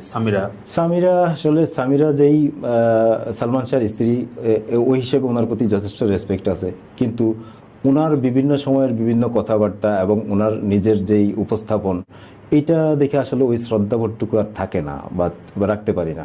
একটা সময় ধরেন সালমান শাহ যাওয়ার পরে যখন ওনার ভূমিকা বিভিন্ন পত্রিকায় ম্যাগাজিনে যেভাবে আসছে জানতে পারছি, জানার পরে মনে হইতো যে না, এই উনি সালমান শাহর খুনি। তখন তো কম বয়স ছিল আমার, তো তখন মনে হইতো যে ওনারা যদি কখনো সামনে পাই মেরে ফেলবো, এরকম একটা চিন্তা ভাবনা মাথার ভিতরে কাজ করতো। তো ওইটা যখন যত বড় হয়েছি আসলে ওই ভাবনাগুলো এখন আর ভিতরে নাই, কাজ করে না। তো ওনার এই সালমান শাহ যাওয়ার পরে কয়েক বছর পরে কিন্তু উনি কারে বিয়ে করলো? সালমান শাহরই খুব ক্লোজ বন্ধু বা কাছের বন্ধু, তারে বিয়ে করছে। তো ওই ভদ্রলোক এই সালমান শাহ ইস্যু থেকে, এই মামলা, বিভিন্ন ঝামেলা থেকে কিন্তু ডাল হিসেবে সামিরাকে বিভিন্নভাবে রক্ষা করছে এবং গণমাধ্যমের মুখোমুখি হতে দেয় নাই কখনো। উনি নিজে সামনে থেকে কথা বলছেন। তখন বলা হয়তো এরকম যে, আমি যখন বারবার বলতাম যে উনি বিভিন্ন মাধ্যমে সালমান শাহ করছে, বলার চেষ্টা করতো ফেসবুকে, সোশ্যাল মিডিয়াতে, তো তখন ওনারা বলতাম যে আপনি মিডিয়াতে আসেন, মিডিয়াতে কথা বলেন, আপনার শোর কথা বললাম, নাজিম জয়ের শোর কথা বললাম। তো তখন উনি আসলে ওইভাবে এড়ে যেত বিষয়গুলো। তো তখন বলা হয়তো এরকম যে সামিরার ক্যামেরা ফোবিয়া আছে, ক্যামেরা ফোবিয়ার কথা বলে এড়িয়ে যেত এবং সামনে এসে কথা বলতে সামিরার যেই তখনকার স্বামী ছিল মুস্তাক ওয়াইস, ওই ভদ্রলোক কথা বলতো। তো একটা সময় যখন পিবিআইর তদন্ত প্রতিবেদন দাখিল করা হলো, জমা দেওয়া হলো, তারপরে দেখলাম উনি ইউটিউবার বাসায় ডেকে নিয়ে কথা বলেন। পরবর্তীতে সুপন রায়, যিনি সালমান শাহকে নিয়ে বই লিখেছেন, ওনাকে ডেকে নিয়ে কথা বললেন এবং এরপর একের পর এক বিভিন্ন গণমাধ্যমে উনি কথা বললেন। এবং ওনার কথা বলার ধরন বা উনি যেভাবে কথা বলে, মানে বিন্দুমাত্র সালমান শাহের প্রতি ওনার রেসপেক্ট দেখি না, সালমান শাহর মায়ের প্রতিও না। এবং মানে এই বিষয়ে ওনার কথাবার্তা বলার ধরন, এবং এই যে তখন যেই মুস্তাক সাহেব, ওনার সাথেও কিন্তু ডিভোর্স হয়ে গেছে, ওনার সাথে ডিভোর্স হওয়ার পরে উনি আরেকজন ভদ্রলোককে বিয়ে করছেন, এখন বর্তমানে যার কাছে আছেন। তো এই যে ওনার মানে একের পর এক বিয়ে, যদিও এটা ওনার ব্যক্তিগত বিষয়, তো এইসব দেখলে আর ওনার প্রতি শ্রদ্ধাটা থাকে না। এবং সালমান শাহর প্রতি যেই মানুষের শ্রদ্ধা নাই, সালমান শাহর পরিবারের প্রতি যেই মানুষের শ্রদ্ধা নাই, তার প্রতি শ্রদ্ধা কিভাবে আসবে বলেন? খুবই স্পষ্ট। তোমার মূল্যায়নগুলো নিশ্চয়ই তার অগণিত ভক্তদের ভেতরেও এটা মানে বিচ্ছুরণ ঘটাবে, কিন্তু অবশ্য আমরা তো চাই, 30 বছর প্রায় হয়ে গেল এটার সামিরের বিষয়ে আরেকটু কথা বলি, সেটা হচ্ছে ধরেন উনি চাইলেই কিন্তু শাওন হইতে পারতো, হুমায়ুন আহমেদ স্যারের স্ত্রী। তো ওইটা জানি না ওনার পক্ষে হওয়া সম্ভব ছিল কিনা। যদি হয়তো এরকম কিছু, সেই ক্ষেত্রে অবশ্যই উনি সালমান শাহ ভক্তদের কাছে খুব গুরুত্বপূর্ণ ব্যক্তি হিসেবেই থাকতেন এবং যথেষ্ট রেসপেক্টের জায়গায় থাকতেন। মানে বিয়ে থা না করে এই অর্থে, এই যে একটার পর একটা বিয়ে, এই জিনিসগুলি কিন্তু ওনারে খুব ভালোভাবে আরো বিতর্ক করছে। এবং উনি সালমান শাহ সম্পর্কে যেভাবে কথা বলেন, সালমান শাহ বিষয়টি যেভাবে বলেন, এভাবে কিন্তু সালমান শাহের সাথে ফিল্ম ইন্ডাস্ট্রি কি করছে, কি ধরনের নোংরা রাজনীতি শিকার হয়েছে, এই কথাগুলো কিন্তু একবারও উনি বলেন না।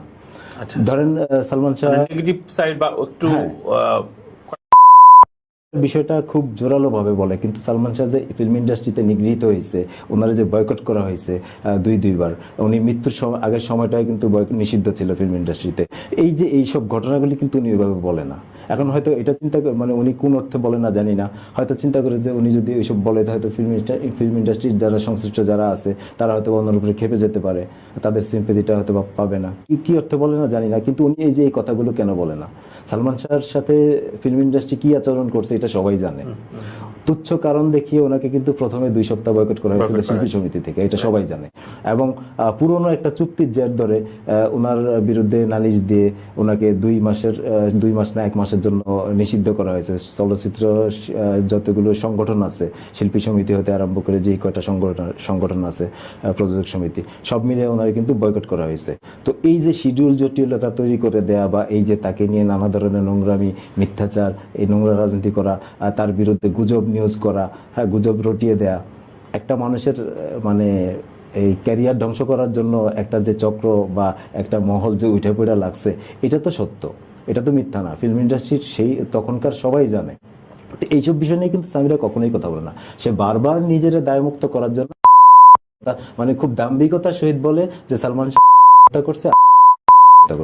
তো এই মানুষের প্রতি ভক্তদের রেসপেক্ট কিভাবে থাকবে?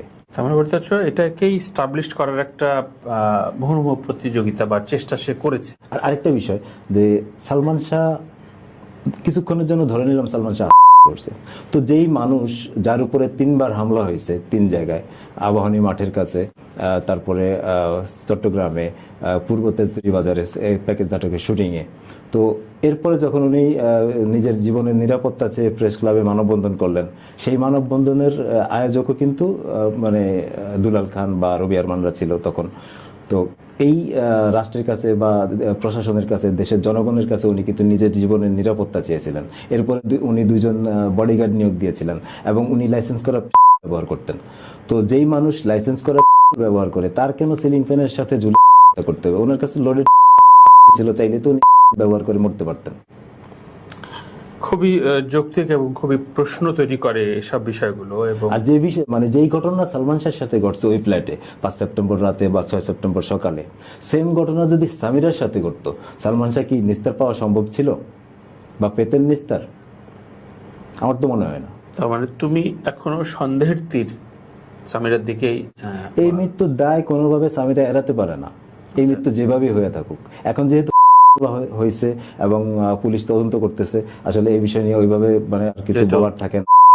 রয়েছে বিষয়টি, তবে এটার একটা বিহিত নিশ্চয়ই তুমি এবং আমরা সবাই চাই, দেশবাসী মানে সবাই চায়, যারা সালমান শাহকে পছন্দ করে সবাই চায়।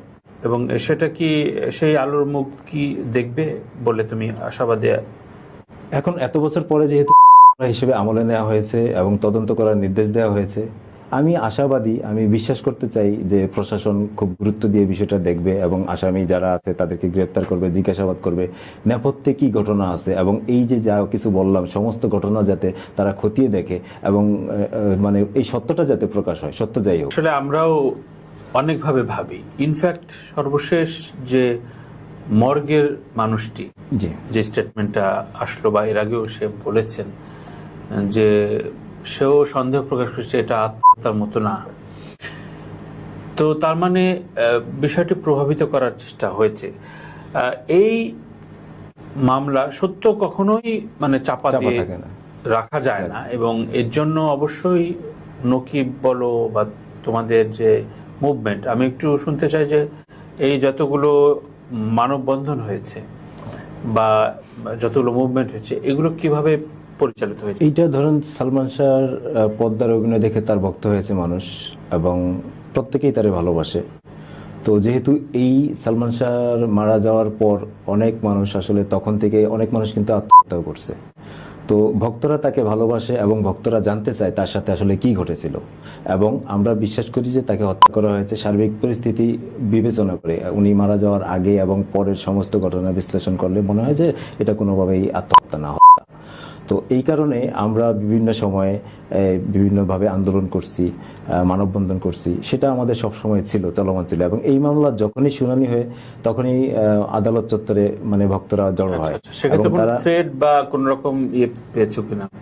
ওইভাবে আসলে অন্য কেউ পাইছে কিনা জানি না, তবে একটা সময় সামিরা আমাকে 2বার লিগ্যাল নোটিশ দিয়েছিল, যে লিগ্যাল নোটিশটা আসছে দ্য লিগ্যাল সার্কেল এবং ইয়ার সিগনেচার করা।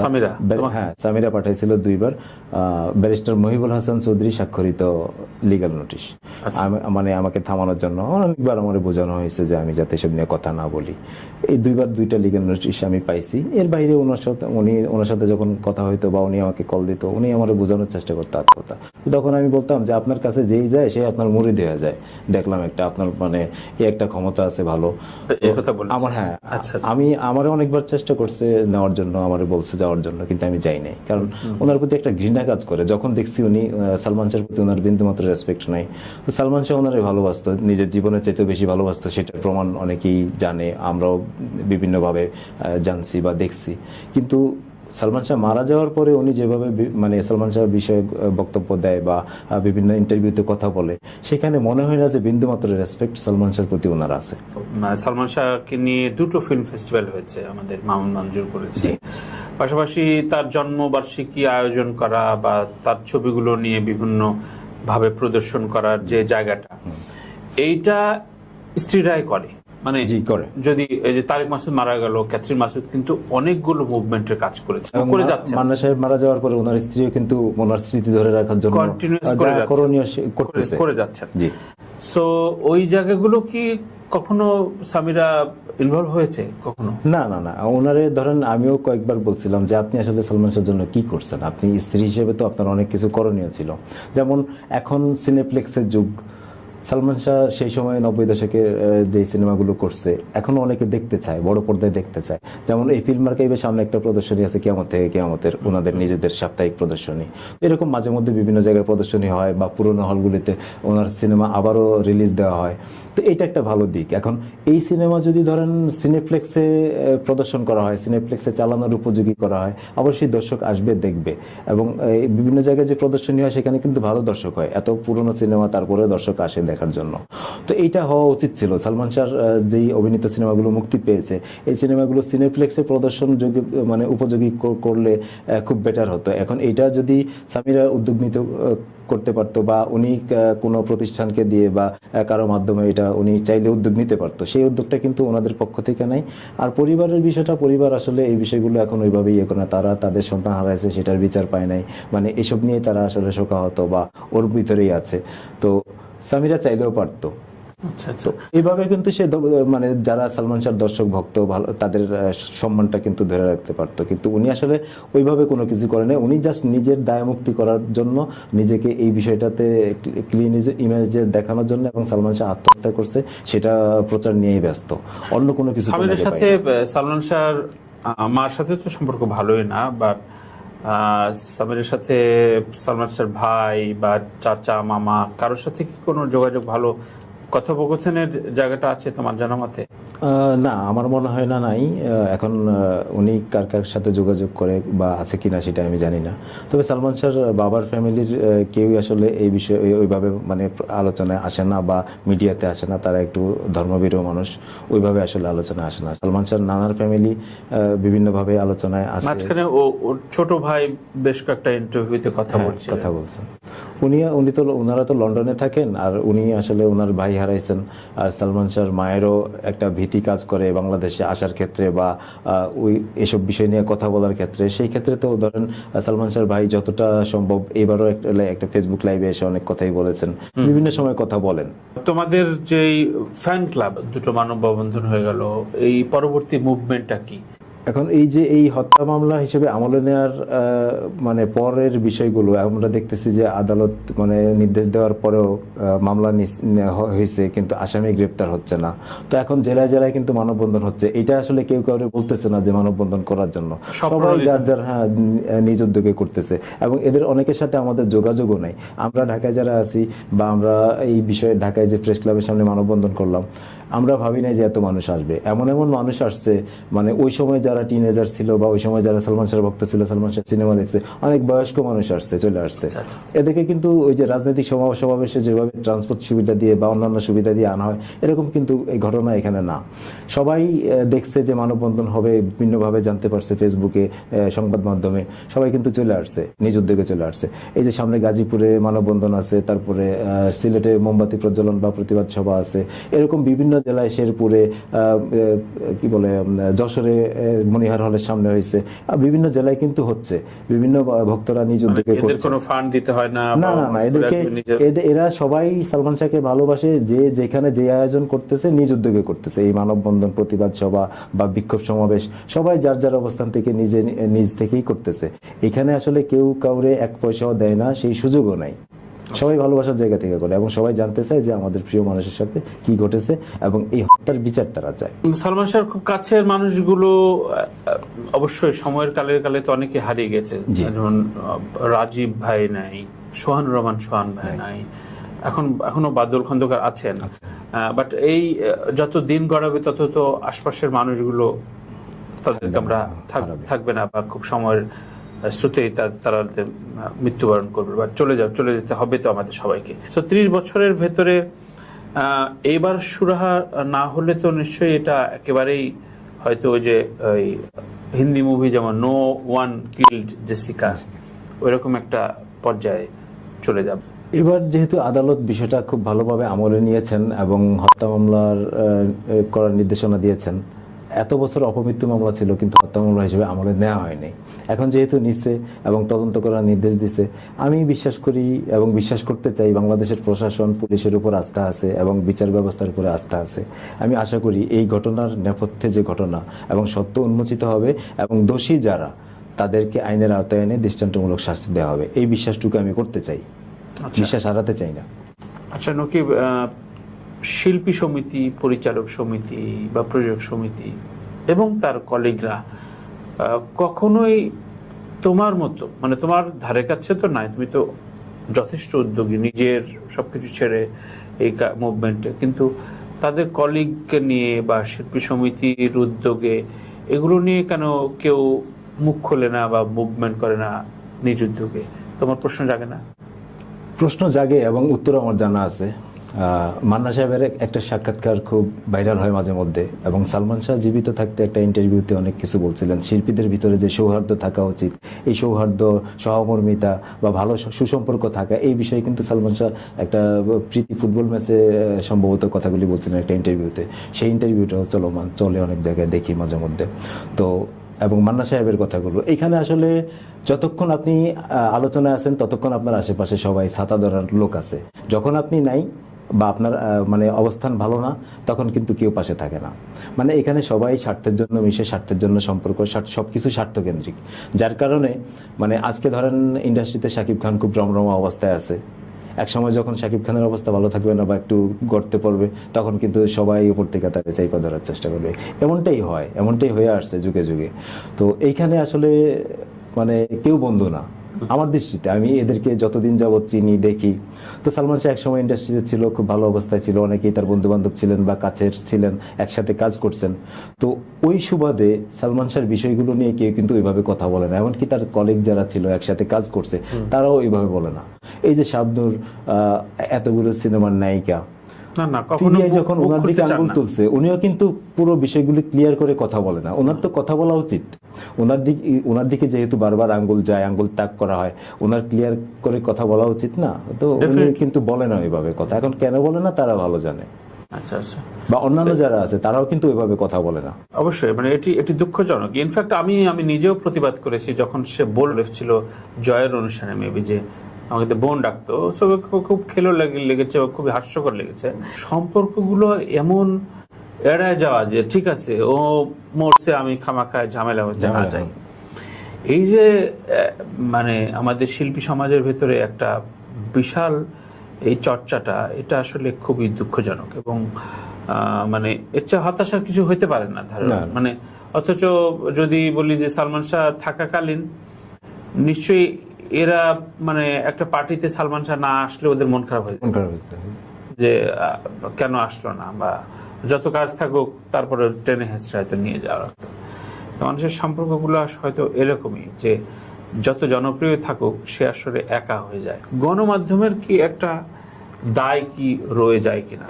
মানে গণমাধ্যম আসলে শুধু এবার না, গণমাধ্যম সবসময় সালমান শাহকে নিয়ে কথা বলেছে, বা মানে সালমান শাহ সংক্রান্ত নিউজ খুব ভালোভাবে প্রচার করে, প্রকাশ করে। এটা একটা বিষয়। যেমন এই ইয়ের পরে যখন এই শুনানি এবং রায় ঘোষণা বা ঘোষণার পরবর্তী সময়ে কিন্তু গণমাধ্যমে ব্যাপক আলোচনা চলতেছে এই বিষয়টা নিয়ে।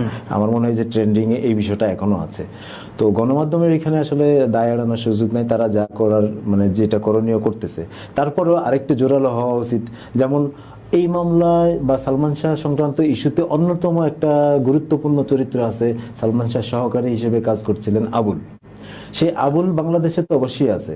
তো আবুল যখন পিবিআই তদন্ত করছে, তখন পিবিআই তে ডাইকা আনা হয়েছে আবুল স্টেটমেন্ট দিছে। তো আবুলকে যদি খুঁজে আনা হয় এবং আবুলকে যদি জিজ্ঞাসাবাদ করা হয়, আবুলকে পেলে কিন্তু অনেক প্রশ্নের উত্তর পাওয়া যাবে।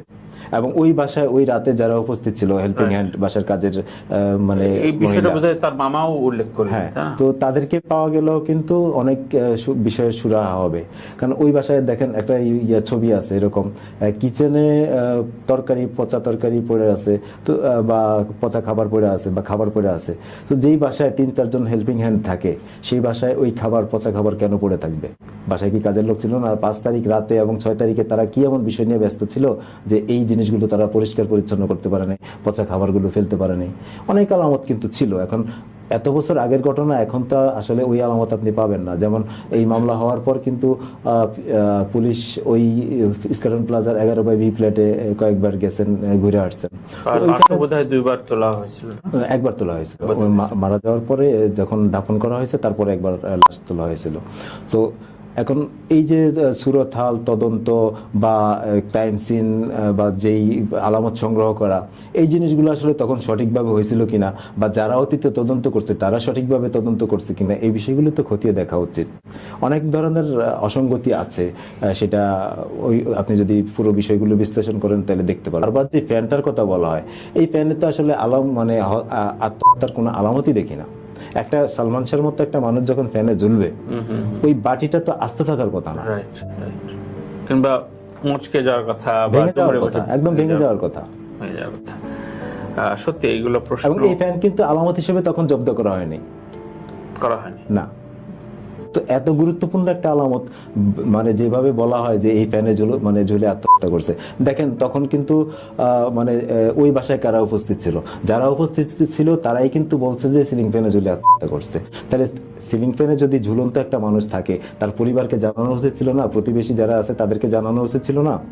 বা প্রশাসনকে জানানো উচিত ছিল না? তো না জানায় তারা নিজেরাই এখান থেকে নামাইলো এবং নিজেরাই তেল মালিশ করলো, নিজেরাই পোশাক চেঞ্জ করলো, ধোয়া মোচা করলো। তো এগুলি কিসের লক্ষণ?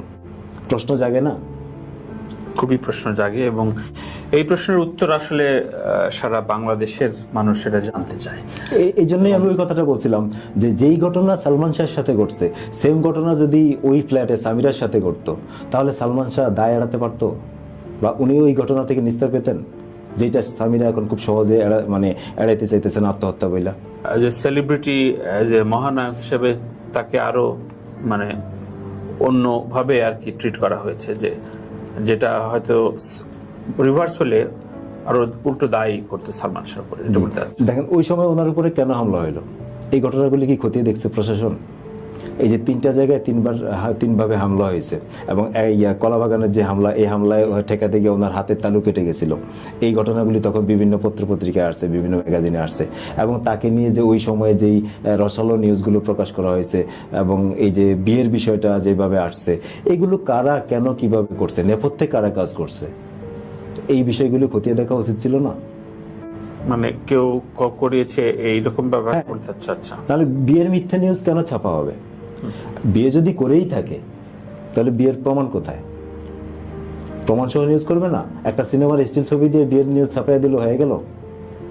খুবই প্রাসঙ্গিক কথা। ফারুক ভাই আমার সাথে একবার বিয়ে করে বলেছিল, পরে অবশ্য অন্যভাবে ব্যাখ্যা দিয়েছেন সেটি, যে না অল্প কিছু ছবি করেছে এবং সেটির সাথে কেউ শাকিব খানের তুলনা করে, কে বড় নায়ক। তো এইগুলো কি কুতর্ক কিনা, কুতর্ক মনে করো কিনা? অবশ্যই একেবারে কুতর্ক, এবং একটা ক্ষণজন্মা মানুষ, খুব অল্প সময়ের ক্যারিয়ার, অল্প কিছু সিনেমায় অভিনয় করছেন, এবং উনি যে ব্যতিক্রম সেটা তো বিভিন্নভাবে উনি জানান দিয়েছেন। ওনার ফ্যাশন সেন্স, ওনার স্টাইল, এবং সময়ের চেয়ে এগিয়ে থাকা, ওনার অভিনয়, সবকিছু দিয়ে তো, এবং ওনার যেই মানবিকতা, সবকিছু দিয়ে কিন্তু উনি আলাদা, উনি যে অন্যদের চেয়ে ব্যতিক্রম, সেটা কিন্তু জানান দিয়েছেন। তো এখন যেই মানুষটা অল্প সময়ের ক্যারিয়ারে এভাবে মারা গেলেন, সেই মানুষটারে অন্যদের সাথে তুলনা করার কি দরকার? যেই সাকিবের সিনেমার ক্যারিয়ার কত, 26-27 বছর বয়স, তো তার সাথে আসলে তুলনা করার কি আছে? এটা দেখি মাঝে মধ্যে অনেক ভক্তরাও করে আসে, এবং আমিও বিরক্ত হই যে এই আলোচনাটা কেন। এইটা এখন তারা আসলে একটা বিষয় আমি জানি যে সালমান শাহ যখন ইন্ডাস্ট্রিতে খুব দুর্দণ্ড প্রতাপে দাবিয়ে বেড়াচ্ছেন, তখন কিন্তু ইন্ডাস্ট্রির সিনিয়র কিছু মানুষ তাকে জেলাস করতো, সেটা বিভিন্নভাবে প্রকাশ করত। এবং উনার মৃত্যুর এত বছর পরে, আজকে 30 বছর চলমান, এত বছর পরে সালমান শাহ নিয়ে আলোচনা, এখন ওনারা হয়তো ভাবে যে কি এমন সালমান শাহ যে তাকে নিয়ে আলোচনা করতে হবে। সালমান শাহ ভক্তদের বেশ বিরাগ, শুধু রুবেল না, ওনার বড় ভাই যে ওই ভদ্রলোকও, এখন উনি একজন সিনিয়র পার্সন এবং ইন্ডাস্ট্রির খুব সম্মানিত একজন ব্যক্তি। এখন এই ধরনের মানুষ থেকে যদি এই যে কুমিল্লা বনাম ব্রাজিল এই ধরনের কথাবার্তা আসে, তো এই মানুষের প্রতি রেসপেক্ট কিভাবে থাকে? উনি তো বয়স হয়ে গেছে, আজক কালক মারা যাবেন। তো এই মানুষের মৃত্যু সংবাদে যদি হাহা দেয়, এটা তো আমারও খারাপ লাগবে। একজন মুক্তিযোদ্ধা এবং সিনেমার খুব প্রবীণ একজন মানুষ, তো ওনাদের আসলে এইসব বিষয় নিয়ে কথা বললে খুব সচেতন থাকা উচিত। কারণ সালমান শাহর তো একটা ক্রেজ ছিল, আছে, এবং এত বছর পরেও তার মানুষ ভালোবাসে মনে করে। এই যে প্রেস ক্লাবের যে মানববন্ধন, বা এই যে সারা জেলায় জেলায় মানববন্ধন হচ্ছে, এই বিষয়গুলি কি ওনারা দেখে না? ওনারা কি এইটুকু অন্তত বোধ নেয় ওনাদের যে একটা মানুষকে কি পরিমাণ ভালোবাসলে মানুষ এইভাবে ছুটে আসে, একটা মানুষকে কি পরিমাণ ভালোবাসলে মানুষ নিজের জীবন উৎসর্গ করে, বা এত বছর পরেও তাকে নিয়ে এইভাবে আলোচনা হয়, ট্রেন্ডিং এ থাকে এই অনলাইন মিডিয়ার যুগে। তো এই বিষয়টা তো ওনাদের মেনে নেওয়া উচিত। আমি জানি যে ওনাদের ভিতরে খুব জেলাস ফিল হয়, সেই সময়কার মতো এখনো হয়, যে যে মারা গেছে তার নিয়ে এত মানে আলোচনার কি দরকার বা এত ইয়ের কি দরকার। এটা হয়তো ওনাদের ভিতরে কাজ করে, যার কারণে বিভিন্নভাবে প্রকাশ হয়ে যায়, প্রকাশ করে তারা। তো এই প্রকাশটা করে তারা নিজেদের শ্রদ্ধার জায়গাটা নষ্ট করতেছে। হ্যাঁ, আসলে দেখেন শাকিব খান নিজে সালমান শাহকে সম্মান করে এবং সালমান শাহ দেখা দেখি উনি ইন্ডাস্ট্রিতে আসছেন, যেই ভদ্রলোক নিজে বলে, তো যেই ভদ্রলোক তার মানে অসম্মানের জায়গায় রাখে, তো আসলে তার সাথে কেন তুলনা করতে হবে? আমি মনে করি সালমান শাহকে আসলে কারোর সাথে তুলনা করা উচিত না, সালমান শাহ সবকিছুর ঊর্ধ্বে। একদমই ধন্যবাদ নকিব, তোমার সাথে যতবারই সালমান শাহ প্রসঙ্গে আসে মনে হয় যেন আরো শুনি। আমি শেষ প্রসঙ্গ, শেষ কথা শুনতে চাই। সালমান শাহকে যদি এই ঘটনা ঘটবার পরে থাকে না যে স্পিরিচুয়াল একটা কানেকশন তৈরি হয়েছে কোন একটা সময়, 3টি প্রশ্ন করার সুযোগ আছে সালমানকে, তুমি কি কি প্রশ্ন করতা, কোন 3টা প্রশ্ন করতা সালমান শাহকে? আমি প্রথমে অবশ্যই প্রশ্ন করতাম যে 5 সেপ্টেম্বর রাতে বা এই 6 সেপ্টেম্বর সকালে ওনার সাথে আসলে সত্যি কি ঘটছিল, সেই ঘটনাটা জানতে চাইতাম।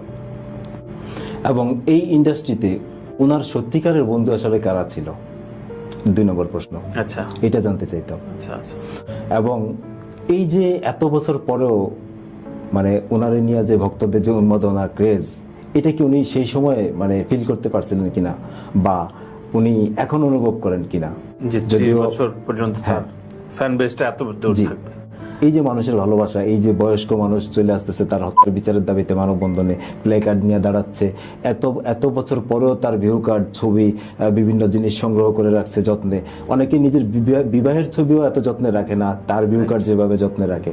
তো এই জিনিসগুলি আসলে উনি মানে ফিল করেন কিনা বা সেই সময় ফিল করতেন কিনা? চমৎকার, থ্যাংক ইউ নকিব। আমি আসলে শোটা সবসময় শেষ করি আমাকে একটি প্রশ্ন রাখতে দিয়ে। সো আমার নাম তানভীর তারেক, তুমি যে কোনো প্রশ্ন অবশ্যই সালমান শাহ প্রাসঙ্গিক একটা প্রশ্ন করতে পারো। আমি আপনার এই সালমান শাহ সংশ্লিষ্ট বিষয়ে আমি যে মানে যখন জানলাম যে আপনি রবি আরমানের একটা প্রজেক্টে কাজ করছেন, আপনি সেখানে গান গাইছেন এবং সালমান শাহ রিলেটেড বিষয়গুলো আপনি খুব ভালোভাবে তখন থেকে জানেন, তো আমার যেটা প্রশ্ন যে রবি আরমানের এই প্রজেক্টে কিভাবে আপনি যুক্ত হলেন বা আপনার এই সালমান শাহর প্রতি জানাশোনা বা সেই সময়টা আসলে জানতে চাইতেছি। আচ্ছা আচ্ছা, না সালমান শাহকে আমি ইন্ডাস্ট্রিতে পাইনি আমি যখন শুরু করি, তো কিন্তু ওই যে ফ্যানাটিক তো অবশ্যই থাকে এবং খুবই ইচ্ছা ছিল যে তার সাথে যারা যারা সম্পৃক্ত তাদের সাথে তৈরি করার। এবং তখন আমি আসলে ভোরের কাগজে লিখতাম এবং ভোরের কাগজ থেকে একদিন ইনকিলাবে একটা কাজে সম্ভবত পূর্ণিমা পত্রিকা বেরোতো এবং সাপ্তাহিক পূর্ণিমার কিছু পুরনো সংখ্যা আমি কালেক্ট করতে যাই এবং কালেক্ট করতে যাওয়ার সময় রবিদা তখন ছিলেন, রবি ভাই তখন অফিসে ছিলেন এবং তো আমি অনেক প্রসঙ্গ নিয়ে সালমান শাহ প্রসঙ্গই চলছিল। আমি তখনও জানি না যে উনি রবি আরমান এবং সালমান শাহ এত ক্লোজ ছিলেন। তো তখন ওই বলা হচ্ছিল যে ঠিক আছে, তুমি তো বেশ মানে কৌতূহল আছে তোমার সালমান শাহ সম্পর্কে। হ্যাঁ, থাকবে না কারণ আমি তখন খুবই মিউজিক নিয়ে বাচ্চু ভাইদের সাথে কনসার্ট রিভিউ করি। আমি বললাম যে হ্যাঁ অবশ্যই থাকাটা উচিতই। তো তখন বললো যে তুমি তো গান লেখো। হ্যাঁ আমি গান লিখছি, আমার তখন একটা অ্যালবামের কাজ চলছে, আমি তোমাকে একটা প্রজেক্টে ডাকবো, তুমি যোগাযোগ রাখো। তো যোগাযোগ আর হয় নাই, কিন্তু উনি মনে রেখেছে। তো একটা পর্যায়ে তখন তো ডিভিডি বেরোতো এবং ডিভিডি আকারে এই প্রজেক্টটা বেরিয়েছিল, টোটাল ডকুমেন্টারিটা। তো তখন কাজ প্রায় শেষের দিকে, তখন বললো যে তুমি এই টিমের সাথে থাকো এবং তুমি তোমার একটা কাজে লাগবে, পোর্টফোলিওতে তৈরি হবে, এইভাবে কথা বলো। আমি বললাম কাজে লাগালাগি তো পরের বিষয়, আমি যে এটা থাকতে পারবো এটা আমার আনন্দের জায়গা। তো এটা করা হলো। তখন আমি নিজেই বললাম যে এটা টোটাল প্রজেক্ট তো প্রায় অনেক কিছু গুছিয়ে আনা হয়েছে, একটা থিম সং করা যায় কিনা। তখন উনি বললেন যে হ্যাঁ অবশ্যই করা যায়, তাহলে করে ফেলো, গান করে ফেলো। তো তখন তো আমি জাস্ট গিটারে সুর করে, আমার স্টুডিও নাই, বাট আমরা প্রজেক্ট করি অডিও ডিজিটনে। তো অডিও ডিজিটনে প্রচুর রাশ পাওয়া যাচ্ছে না, কিন্তু ডিভিডিটা রিলিজ হবে, টোটাল কমপ্লিট কম্পাইল করা হয়েছে। তো তখন করা হলো। এনাম সরকার ইনক্লাবের আমার কলিগ, খুব প্রিয় মানুষ। এবং তখন এনাম ভাইয়ের সাথে তো মানে গেলে আমরা একসাথে লাঞ্চ করতাম। ইনফ্যাক্ট রবি আরমান ভাইয়ের সাথে প্রথম পরিচয়টা এনাম ভাই করা দেয় এনাম সরকার। তো তারপরে কথা উঠলো যে এরকম একটা গান করতেছি, তাইলে লিনির সাথে আমার তখন লিনি সাবরিন তখন প্রায় সময় কথা হতো, এবং তারপরে লিনি আর আমি গাই। তো এনাম বললো হ্যাঁ খুবই ভালো হয়। তো শিয়াব রিপন ভাই কম্পোজিশন করে আমার সুর। আমরা মগবাজার ওই সালমান শাহর বাড়ির কাছে স্টুডিওটা, তখন আমরা টানা 2 দিন কাজ করি, আমি আর লিনি ওই স্টুডিওতে গান গাই। আমার সম্ভবত ওটা সেকেন্ড কোনো গানে ভয়েস দেয়া, এবং আমি একটা খুব প্রথম গানটা রিলিজ হয় নাই, কিন্তু আমার কণ্ঠে রিলিজ গান কিন্তু ওইটাই প্রথম। আচ্ছা, মানে কণ্ঠে আমি কোনো গান ভয়েস দিই। সো ও সালমান, আমি একটা শুট ছিল সেটা ভুলে গেছি, বাট ওই ডিভিডিটা আমার সংগ্রহে নাই, আমার কাছে বেশ কিছু ডিভিডি ছিল। তো আমি তখন মেসে থাকতাম, তো আমার 10টা ডিভিডি আমি কালেক্ট করে আমার টেবিলে রাখছিলাম। মনে আছে যে প্রথম 2 সপ্তাহের ভিতরে দেখি যে 5-6টার মতো উধাও, 4টা আমি তখন ড্রয়ারে আটকে রাখলাম। এরপরে আর আমার কাছে এখন পর্যন্ত নাই। আমি স্ট্যাটাস দেওয়ার পর রবি রহমানের ছেলে আমার সাথে যোগাযোগ করেছে যে আমি শুনলাম আপনাদের লেখাটা পড়লাম, আমি আপনার সাথে কিছু কথা বলতে চাই। তো সম্ভবত হ্যাঁ, সো ফেসবুকে এখনো আছে। তো এই গত 3 দিন আগে কথা হলো, তো বললো যে আমি সময় করে সে আমাকে ফোন দেবে, আমি নিশ্চয়ই এই বিষয়ে জানতে চাইবে। কেউ লিখছেন যে কমেন্টে জানতে চাইছেন যে রবি আরমান তো আত্মহত্যা হিসেবে স্টাবলিশ করেছেন, আপনি আবার এটাকে নিয়ে। আমি লিখেছি যে এটা নানান প্রশ্নে প্রশ্নবিদ্ধ, অবশ্যই এটা আত্মহত্যা না আমার কাছে পার্সোনালি মনে হয়, যেহেতু আমরা একটা 2 ভাই আড্ডা দিচ্ছি। সো ওই প্রসঙ্গ নিয়ে আমি লিখছি যে এটা একটা সুরাহা হওয়া উচিত। মানে তোমার নিশ্চয় মনে আছে যে মুনির খুকু অনেক দিন পর কিন্তু এটা বিচার হয়েছে। সো আমি মানে আশা রাখতে পারি, আমাদেরও বয়স হচ্ছে, আমরা আশা রাখতে চাই যে এটার একটা সত্যিকার অর্থেই সুরাহা হোক, একটা প্রকৃত তদন্ত বেরিয়ে মান্য আদালত একটা প্রকাশ করুক। আমার একটা কথা, এই মৃত্যু যেভাবেই হোক দায় তো অবশ্যই কারো না কারো আছে। ডেফিনেটলি সেই দায় কি তারা এড়াতে পারে? সেটা ফিল্ম ইন্ডাস্ট্রির লোক হোক বা সামিরা হোক বা অন্য কেউ হোক, ওই বিবরণটাই আমরা জানতে চাই। যে মানুষটাকে তো আর আমরা পাবো না, কিন্তু ওই বিবরণটা আসলে জানতে চাই যে কোন শোকে বা কোন অভিপ্রায়ে তাকে হত্যা বা আত্মহত্যা করা হচ্ছে, যেহেতু এখনো মামলাধীন রয়েছে। ধন্যবাদ নকিব। খুব আসলে আমরা কথা বলছিলাম, মনে হচ্ছিল সালমান শাহ বোধহয় আশপাশে আছে, ওই জন্য কথাবার্তাগুলো বলতে ভালো লাগে। প্রিয় দর্শক, আশা করছি সম্পূর্ণ ভিডিওটি দেখেছেন এবং বুঝতে পেরেছেন যে আসলে কতটা গুরুত্বপূর্ণ ছিল আজকের এই ভিডিওটি। হ্যাঁ দর্শক, ভিডিওটি যদি ভালো লাগে তাহলে অবশ্যই লাইক করবেন, চ্যানেল নতুন হলে সাবস্ক্রাইব করে আমাদের সাথে থাকবেন। আল্লাহ হাফেজ।